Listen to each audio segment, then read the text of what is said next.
Assalamualaikum warahmatullahi wabarakatuh. Halo teman-teman, di sini saya akan memberikan materi dari beberapa video. Pertama itu saya akan menjelaskan video terkait menelisik fenomena gempa Jogja 2006, sesar opak, sang alarm alam. Pertama itu adalah identifikasi potensi bahaya dan penilaian risiko. Potensi bahaya itu adalah gempa bumi tektonik yang bersumber dari sesar opak yang aktif. Penilaian risikonya itu risiko tinggi karena sesar opak melintasi wilayah padat penduduk di Yogyakarta dan sekitarnya. Struktur tanah yang lunak di beberapa wilayah memperbesar risiko kerusakan. Jenis dan dampak bencana. Jenis bencana itu adalah gempa bumi. Dampak bencana itu adalah ribuan korban jiwa, kerusakan infrastruktur yang parah, kerugian ekonomi yang besar, dan trauma psikologis bagi masyarakat. Penanganan atau pencegahan yang dapat dilakukan itu adalah pemerintah dan lembaga terkait melakukan sosialisasi dan edukasi mengenai mitigasi bencana gempa bumi. Selanjutnya ada pembangunan rumah dan fasilitas umum tahan gempa. Terus ada pembentukan desa tangguh bencana untuk meningkatkan kesiapsiagaan masyarakat. Film ini membahas fenomena gempa bumi di Yogyakarta pada tahun 2006 yang disebabkan oleh pergeseran sesar opak. Film ini menelusuri penyebab gempa, dampaknya terhadap masyarakat, dan upaya mitigasi bencana yang dilakukan pasca kejadian. Selain itu, film ini juga menyoroti bagaimana masyarakat Yogyakarta bangkit kembali setelah bencana dan bagaimana kearifan lokal serta gotong royong menjadi kekuatan utama dalam proses pemulihan. Video kedua itu adalah The Silent Threat, dokumenter ancaman dan mitigasi megatrust di pesisir. Identifikasi potensi bahaya dan penilaian risiko. Potensi bahaya gempa bumi megatrust yang dapat memicu tsunami. Penilaian risikonya itu sangat tinggi bagi masyarakat yang tinggal di wilayah pesisir, terutama di daerah-daerah yang berhadapan langsung dengan zona subduksi lempeng. Jenis dan dampak bencana. Jenis bencananya itu adalah gempa dan tsunami. Dampak bencananya itu korban jiwa dalam jumlah besar, kerusakan total infrastruktur di wilayah pesisir, dan dampak ekonomi jangka panjang. Penanganan atau pencegahan dapat dilakukan yaitu pengembangan sistem peringatan dini tsunami, pemasangan rambu-rambu evakuasi dan pembangunan shelter tsunami, latihan evakuasi secara berkala bagi masyarakat. Film dokumenter ini mengupas ancaman gempa bumi, megatrust, dan tsunami di wilayah pesisir. Film ini menjelaskan secara ilmiah bagaimana gempa megatrust terbentuk, potensinya di Indonesia, serta dampaknya yang dahsyat. Selain itu, film ini juga menyoroti pentingnya sistem peringatan dini dan kesiapsiagaan masyarakat pesisir dalam menghadapi ancaman tersebut. Tentunya ada video yang ketiga itu adalah Disaster Resilience Made in Japan. Identifikasi potensi bahaya dan penilaian risikonya itu, potensi bahayanya adalah gempa bumi, tsunami, topan, dan letusan gunung berapi. Penilaian risikonya itu sangat tinggi karena letak geografis Jepang yang berada di cincin api Pasifik.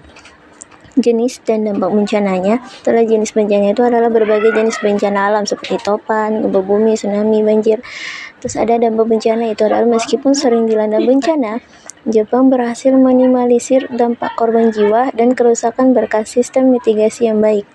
Penanganan atau pencegahan, penerapan standar bangunan tahan gempa yang sangat ketat, investasi besar dalam penelitian dan pengembangan teknologi kebencanaan, edukasi kebencanaan yang terintegrasi dalam kurikulum sekolah, pelibatan aktif masyarakat dalam latihan kesiapsiagaan. Film ini menyoroti bagaimana Jepang membangun ketangguhan dalam menghadapi bencana alam, terutama gempa bumi dan tsunami. Film ini menunjukkan berbagai inovasi teknologi dan kebijakan yang diterapkan oleh Jepang, mulai dari konstruksi bangunan tahan gempa, sistem peringatan dini yang canggih, hingga edukasi kebencanaan yang ditanamkan sejak dini. Video yang terakhir itu tentang Japan Earthquake Resilience Explained. Identifikasi potensi bahaya dan penilaian risiko. Potensi bahaya gempa bumi.